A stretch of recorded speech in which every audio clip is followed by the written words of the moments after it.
All right, hey Tate, we are on 2-4. We are going to, here's a homework assignment for 2-4, by the way. Whatever. All right, 2-4. We are going to spend 2 days doing this, today, tomorrow. Tomorrow's Wednesday. I am gone Thursday, Friday. So here is the deal. What? I'm sorry. I have to go to a meeting, something in Kearney or other, I don't know, whatever. No. Okay, yep. So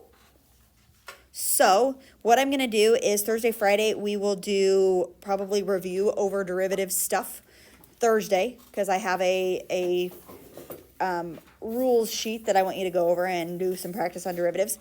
And then Friday, we'll see, I might do the next section or start the next section, okay? All right, here is the way that this works. Ready? When you're doing derivatives, like not the limit process, right? Like the shortcut derivatives. We were doing this before. Write this at the top of your paper. X to the nth power. The rule for doing x to the nth powers, right? For taking the derivative. The n comes down in front. X to the n minus 1. That is something called the power rule. Okay? The power rule. There are actually 4 rules when you're dealing with stuff like this. Okay? The power rule. Okay? Good? All right. We're going to learn 2 more of them today. The 2 that we're learning today are called the product rule, the quotient rule, and then the one that we're going to learn like next week, probably, or maybe we maybe start it on Friday, is something called the chain rule. Okay, but we've got product and quotient rules today. Slavery or something. Maybe we'll do product rule today, quotient rule tomorrow. I don't know. We'll see how far it goes. Okay, ready? All right, here we go. There's so many rules. I don't know. There's rules for taking shortcuts. Okay, all right, so here's the product rule. All right? The product rule says that if you have an f times a g, like fg, right? For example, I'll do example over here. Fg, let's say that this is x cubed plus 7x, and we've got 3x squared minus 1, right? Okay, that is a product. What I could do is FOIL this out, right? And then do the power rule, right? Like, because if I FOIL this out, it'll end up being like 3x to the 5th power, blah, blah, blah, blah, blah. Then the derivative of this is be 15x to the 4th, blah, blah, blah, right? Like, I could do it that way, okay? But we're going to do it as the product rule, because not every function will you be able to do that way, okay? But I'm starting you off with something easy, all right? I want to do what's called the product rule on this. So in this case, this is the f function. This is the g function, right? F is this first part, g is the second part. Now, when it's a product, it doesn't matter which one is f and g. I just always say f is first and g is second. Okay, just get used to that. All right, here is how you do the product rule, and you're going to memorize this. Ready? It is f prime g plus g prime f. And that's it. That's all you have to remember for product rule. F prime g plus g prime f. Not too bad, right? F prime first, leave the g, plus g prime second, leave the f, right? Okay, so there are 4 pieces there. Got it? What does f prime mean?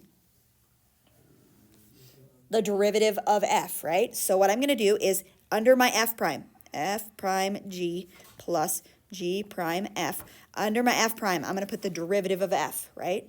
So what is the derivative of that f stuff? 3x squared, right? Plus, what'd you say? 7. 3x squared plus 7. That is f prime. True? Yeah. Yes? Okay. Then g. That's f prime. Then we just write g. G is just g. G is not the derivative of g. G is just g. So 3x squared minus 1. Done. I'll leave myself enough room. Okay. Plus g prime is the derivative of g. Okay. What's the derivative of g going to be? 6x. What happens with the 1? That goes away, right? So g prime is just that, and then f is all of f, x cubed plus 7x. That now is your derivative. Okay, then you could go through and FOIL this all out and do all the things and simplify and whatever, which we'll do eventually. But that is how the product rule works. Got it? Okay? In this case, it would be easier to FOIL. That's what I would do. If you presented me with this problem, I would just FOIL to begin with and do the power rule. But we will eventually get to the point where doing this is harder than doing this. Okay, because eventually we'll get to the point where we have like the chain rule inside of the product rule, and we will have no choice. We can't. Well, I shouldn't say that. The chain rule inside of the product rule would be something like, let's say, x plus 4 to the 7th power times x plus 3. Let's say like that, right? So in that case, this is a chain. I'm getting ahead of myself, but this is a chain, right? And so we have a rule for doing that because I don't want to FOIL this out 7 times. That's disgusting, right? So we could, and then just use the power rule on all of it, but it's a chain, but then within that we have a product, right? We have a chain within a product. So we'll get to that. So eventually, yes, you're right that would have been easier to just FOIL out to begin with, because it's ugly, because we're going to have to FOIL anyway in the result, but it won't always be that way. Good question. Yeah. Gross. Anyway. All right, good on product rule. Quotient rule. Here is quotient rule. Okay, F over G. I'm going to do an example, and I'm going to use the same F and G as I did before. 3, or x cubed plus 7x is going to be my F. G is going to be the bottom, 3x squared minus 1. Okay, so same F, same G. But this is F divided by G. It's a quotient, right? Okay. Good. All right. Quotient rule. All right. It's similar to the product rule. So if you've got the product rule memorized, quotient rule is easy. Okay. It is F prime G minus G prime F all over G squared. So similar, but it's minus. Why do they have to throw that? I don't know. Because he has to result in a quotient at the end, right? Yeah, I guess. Okay. All right, good. So I've got my parts at the top. I've got F prime G minus G prime F all over G squared. Like, this is how I literally set up every quotient rule. I get my parentheses ready to go to begin with. Got it? Okay, so what is F prime? 3x squared plus 7. Okay, G just stays 3x squared minus 1. G prime, 6x. And then x cubed plus 7x is my F. So F prime G minus G prime F all over G squared. And very rarely do I ever square the bottom. I leave it usually as that chunk squared. That's it. You have questions? Okay, give me just a second. Okay, good? All right. That's pretty light work. Pretty light work. Okay. All right. I'm going to do something real quick, and I'm going to show you 2 examples. Okay? Put them down over here in this little blank area right here. Okay. Okay? Here's 2 examples.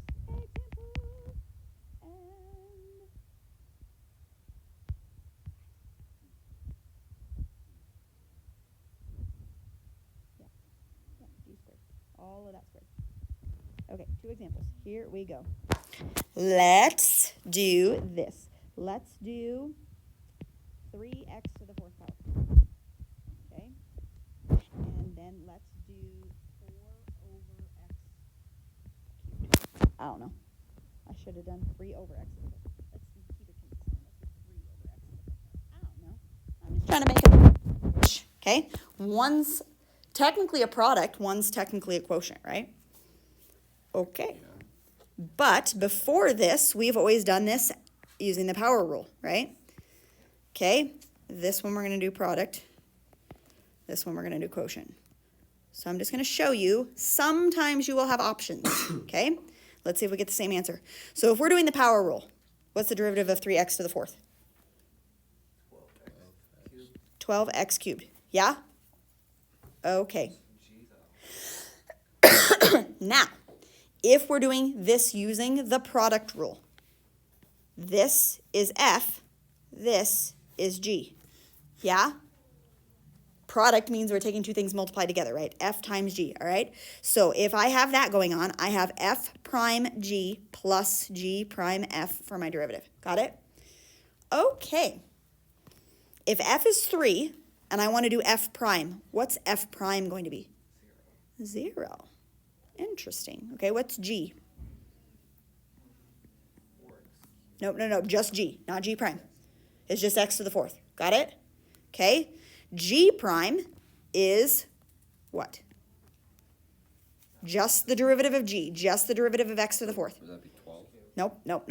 Just the derivative of x to the 4th. Don't, just leave the 3 off. G prime is just the derivative of x to the 4th. 4x cubed, right?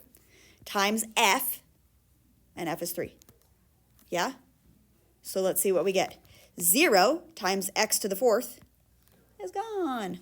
What's 4x cubed times 3? 12x cubed. Isn't that what we got when we did the power rule? Yes. Sure. So this is just validating the power rule, but using the product rule, right? Because technically 3x to the 4th is a product, but it can be done using the power rule, okay? All right, now 3 over x to the 4th power. What we would normally do is bump this guy to the top, right? And make that 3x to the negative 4th power, right? Okay, now if I do the power rule to him, negative 4 comes down in front. So that is negative 12, x to the negative 5th, right? But then if I put x to the negative 5th down to the bottom, he is negative 12 over x to the 5th, right? Yeah? Okay, that's what we get for an answer there, using the power rule.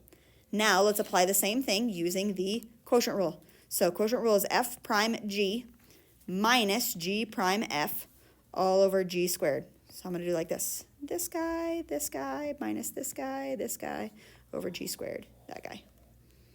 Okay? Which part is f, by the way? 3 is f. Bottom is g, right? Just the same f and g that we had before, right?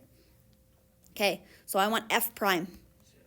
The derivative of 3 is 0, right? G, just g, is x to the 4th, right? Minus, what's g prime? Just x to the 4th, yep. 4x cubed, okay? F is 3, all over g squared, okay? G is x to the 4th, so we're taking x to the 4th squared. Are we confused? Are we going too fast? Okay, so 0x to the 4th goes away. 0 times x to the 4th, he's gone, right? This guy up top here ends up being negative 12x cubed, yeah? On the bottom is x to the 8th power.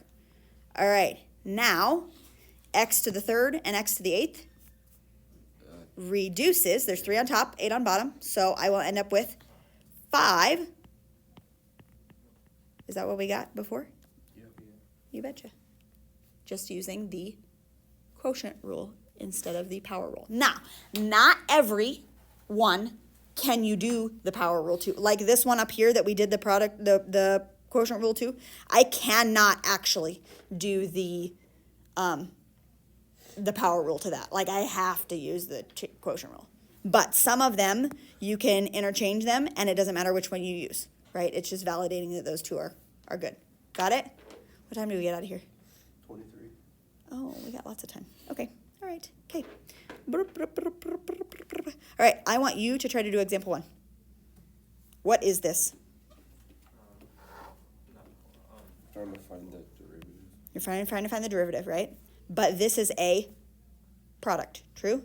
Product is f prime g plus g prime f. If you need the rule, it's right there. Okay, which part is f? First part is f. Second part is g. So do your f prime g plus g prime f. And then go ahead and simplify. So FOIL if you need to. Do all the thingy things, all right? Okay. My iPad's probably going to shut off, and then we'll have to start the video again. Whatever. Okay, anyway. All right. What do you got? Advanced algebra. What class? Egbers. Egbers? Is she gone? Yeah. Oh, okay. It's 4 and 5. Okay. Jacob's sister is 5 years younger than he is. He has twin brothers who are 3 years older than he is. His mom is 3 times Jacob's age, and his dad is 4 years older than his mom. The total of all the ages. How old is Jacob? Okay, Just all right. Jacob one. The is second just gonna be set. Jacob. Is that? What? Okay. There are 6 people I in got Jacob's family. 8x. So we're gonna end up taking first person plus second person 8x plus times third 7x person cubed plus plus fourth x. person plus fifth person plus Parentheses sixth person, plus- and Are all we of their foiling ages it? are gonna end up No. being No. 161. Plus 21x squared. Okay. Okay, so Jacob is Jacob. He's gonna be a 4x perfect squared. person. Can you read this as well? That's All a right. huge number. Jacob's sister is 5 years Do we have to younger than foil Jacob. this? So Are we let's go. supposed to? Sister? Yeah. Sister is Jacob minus 5. Didn't know. Like if Jacob is 10 years old, she would be 5 years old. So sister is gonna be I feel like this might be like okay. one of the easier things we've done this week. Twin brothers who are 3 years older than he is. Yesterday sucked. So I'm You know gonna say what's going brother on. and a brother. Tate, you're an idiot. Kind of a huge number. J plus 3. And since He's lucky I called him an idiot though. Maybe so 2B you're plus. J plus 3 and a J plus 3. Or you could write it as 2J plus 6 if you wanted to, right? Whatever, I'm just gonna put one down, okay? His mom is 3 times Jacob's age. So mom is equal to Except they don't. Ooh, J got him. 3J. There, or J plus 3J, okay? And then dad is equal to 4 years older than mom. So if mom is 3J, 3J plus 4. 3J plus 4, right? Now I have all the people, and now I just solve for J, Okay. right? Mhm. So let's put the J's together. J plus J 2, is 2J, 3J, 4J, 12, 7J. oh, So we're we're adding 7J, 7, 8, 9, 10J. Can they do that? Mhm. 1, 2, 3, 4, 7, 10. It's 10J. Yeah, Okay, probably. then we got minus 5 plus 3, which is negative 2. Negative 2 plus 3 is 1. 1. This one doesn't have anything. 1 plus 4 is 5. And 165. Okay. Okay, Yeah. way easier, okay? How old is Jacob? Define a variable. Yep, yep. So the reason why we do all of this off to the side is because we want Fat. everything written in terms of one variable. Everything's gonna be related back to Jacob. Okay. Right? That makes sense? And then you solve for Jacob. Okay? Okay, 5. The number of swimmers at a city pool on Monday was twice the number who were there on Tuesday. So, let's start with Tuesday. We're just gonna, we're relating Monday to Tuesday, okay? So Monday is equal to twice the number that were there on Tuesday. 2 times 2 is what Monday was, okay? The number at the pool on Wednesday was, everything's related to 11 Tuesday. minus 11 3T. fewer than 3 times Tuesday. 11 times T. It would be 3T minus 11. 11 fewer than 3 times. Okay. So this is written kind Burn. of backwards. Yeah. You have to start with the 3 times and then 11 fewer than minus 11. So that's Wednesday. The total swimmers for 3 days. So 1 day plus 2 days plus 3 days is 625. No, no, can I make his head? 2T plus 3T minus minus 11. Okay, Go ahead. minus swimmers are so each day. So here I they hate were you, just Tate. asking for how old is Jacob. Here they're asking for each day. So they want to know Skipping what Tuesday school. is, what Wednesday is, what For nothing important. Monday is, okay? Alright, so this would be 60 Yeah. minus 11 equals 625. Let me keep going. We have to Yeah, foil this. add the other number. 60 equals 636. Yeah. Okay, divide by 6. 106. I have no idea what I'm supposed to do here. Is it 36? Oh no, it's 6. It's 36.